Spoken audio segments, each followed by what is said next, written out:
দিদি তখন কেমন ছিল?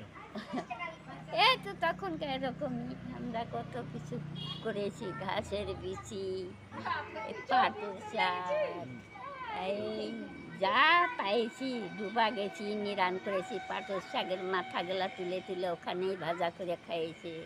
কত কষ্ট করেছি, ডুবা গেছি, একটা একটা করে ধান কুড়াছি, মাটি দিয়ে উঠাছি, আবার নদী যে ধুয়েছি, অনেক রকম। খুব কষ্ট ছিল। খুবই কষ্ট, খালি কষ্ট নাকি তখনকার কথা। ধর্ম তো আর ধর্ম আছে এখন। এখন দেখো কাকে মারবে, কাকে কাটবে, কাকে ঠইকে খাবে, এই হলো। আর আমরা তখন বুলবুলি থাকা কাজ করে আসতাম, 1 কেজি চাল আনলো, আরে চল রে ওখানে আমাদের রাস্তায় মারে নিবে, হ্যাঁ, দরাদরি বেলা থাকতে বাড়িতে আসতাম।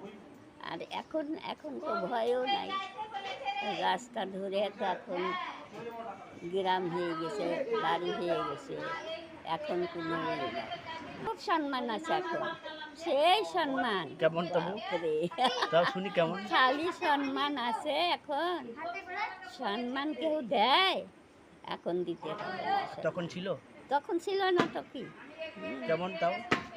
তখন তাও আমাদের সঙ্গে ভালো কথাবার্তা হয়েছিলেন। তো আমরা যা একটুক জিনিস যদি নিতাম, ওই 5টা যদি আমরা লেবার থাকতাম, 5 জনা ওর ভিতরও বাড়ি তখন পাতা, হ্যাঁ দিত, ওর ভিতর থাকাই তুই খাবি আর আমরা না খেয়ে থাকি।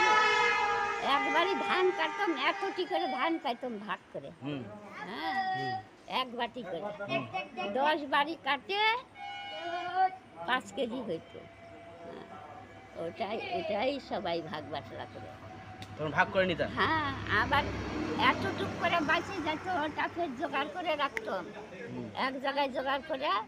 সবাই বলতো হারে এক জায়গায় হোক, আধুন বেচে লবণের বস্তা নিয়ে আনতো, তখন লবণের বস্তা নিয়ে আনতো সবাই, ওটা আবার বাড়ি বাড়ি ভাগ করে দিত, এরকম ছিল তখন। আর এখন হায়রে হিংসা, দুনিয়ার হিংসা।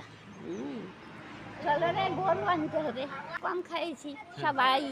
ও বলছি না যে একজন যদি আমরা কেউ না নিয়ে যাইতো খাওয়ার, ওই যে 2 জন নিয়ে যেতাম, ওইটাই ভাগ করে করে সবাই খেতাম। আর এখন ওর পেট ভরে না তো তোকে দিবে? মানুষের পেটে ভরে না, মানুষের পেটই ভরে না। চলো।